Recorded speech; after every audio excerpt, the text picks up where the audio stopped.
आज़ादी के अमृत महोत्सव के साथ साथ मुल्क में दूध का इनकलाब लाने वाला अमूल ब्रांड भी अपनी 75वीं सालगिरह मना रहा है।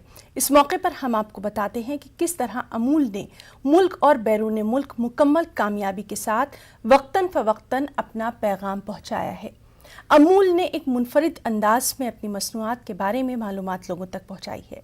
अमूल का हर इश्तिहार एक नई कहानी सुनाता है। अमूल एक मुनफरिद और दिलचस्प अंदाज में आप तक अपनी बात पहुंचाने की कोशिश करता है। आइए अमूल की एक अनमोल कहानी देखते हैं।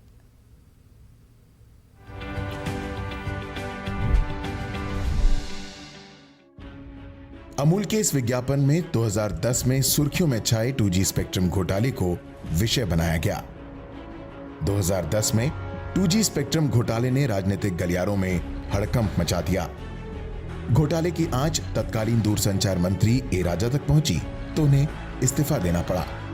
राजा समेत कई अक्यूज्ड गिरफ्तार किए गए, लेकिन बाद में सभी अक्यूज्ड को अदालत ने रिहा कर दिया।